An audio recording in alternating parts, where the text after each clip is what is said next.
बोल देव की नंदन कृष्ण भगवान की जय। 5वां अध्याय शुरू होता है। अर्जुन बोले, हे श्री कृष्ण, तुमने पहले कर्मों का त्याग करने को कहा, फिर कर्म की प्रशंसा करते हो। इन दोनों में जो अधिक हितकर है वह एक बात निश्चय करके बतलाओ। श्री कृष्ण बोले, कर्मों का त्याग करना ये दोनों ही मोक्ष देने वाले हैं, परंतु इन दोनों के कर्म त्याग से कर्मयोग हितकर है।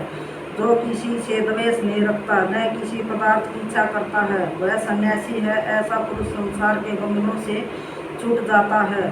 सांख्य और योग को मूर्ख लोग ही पृथक करते हैं, पंडित नहीं कहते हैं। जो इन दोनों में से एक में भी अच्छी तरह स्थित हो जाता है, उसको दोनों फल प्राप्त होता है। ज्ञान योगियों को जो स्थान मिलता है वही कर्म योगियों को प्राप्त होते हैं। ज्ञान योग व कर्म योग एक ही है।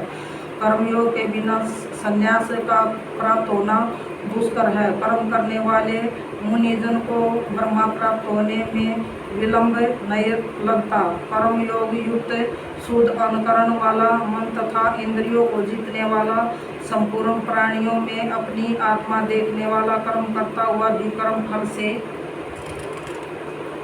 लिप्त नहीं होता।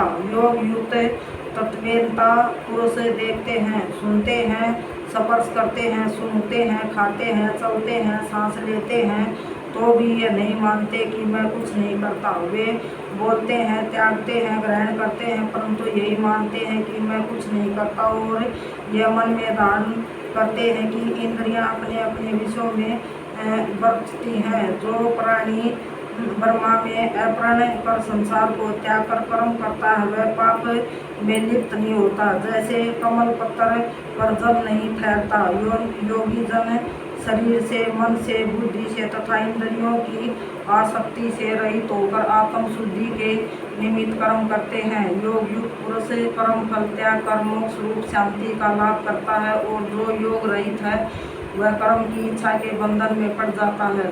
सब कार्यों को मन से त्याग करके प्राणी इस वन द्वार इंद्रियों की देह रूपी पूरी में न कुछ करता और न करता हुआ आनंद पूर्वक रहता है। परमेश्वर किसी कर्म में प्रवृत्त नहीं करता, कर्म और कर्म फल को उत्पन्न नहीं करता। ये सब प्रवृत्ति द्वारा होते रहते हैं। परमेश्वर किसी के पुण्य तथा पाप को नहीं लेता।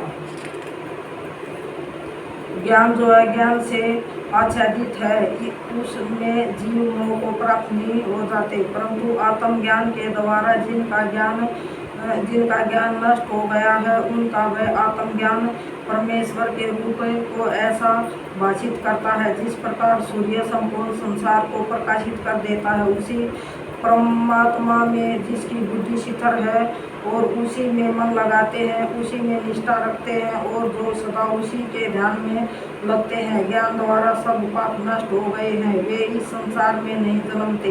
विद्या और विनय से संपन्न ब्राह्मण में, गाय में, कुत्ते में और चांडाल में पंडित जन की दृष्टि समान रहती है। जिनके मन में इस तरह की समानता उत्पन्न हो गई, उन्होंने इस लोक में जन्म मरण रूपी संसार को जीत लिया है, क्योंकि ब्रह्मा निर्दोष और सर्वत्र समान है, इसलिए वे ब्रह्मा को प्राप्त हो जाते हैं। जो प्रिय पदार्थ को पाकर प्रसन्न और अप्रिय को पाकर खिन्न नहीं होते, ऐसे शीतल बुद्धि वाले मोह रहित ब्रह्मावेता को ब्रह्मा शीतल जानो।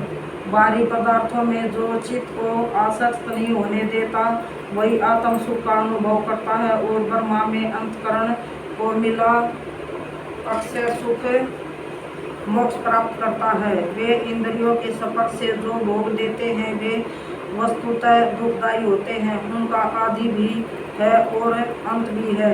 हे कांते, ज्ञानी लोग ऐसे भोगों में रत नहीं होते।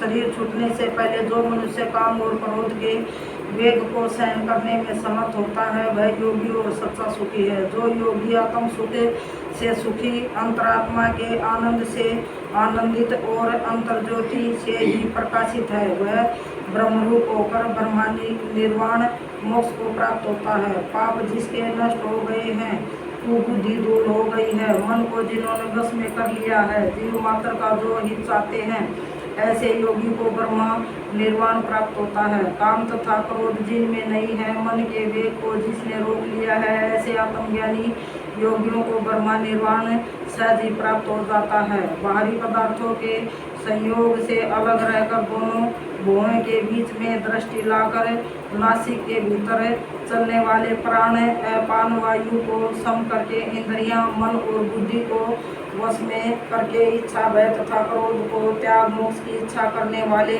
योगी जीवन मुक्त हैं। जो मुझको सब यज्ञों और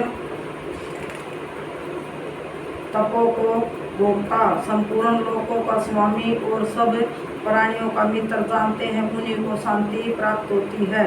इति श्रीमद् भगवत गीता सुपनिषद सुब्रह्मा विद्या योग शास्त्रे श्री कृष्ण अर्जुन समावदे संन्यास योगो नाम 5वां अध्याय समाप्त। और श्री कृष्ण भगवान की जय।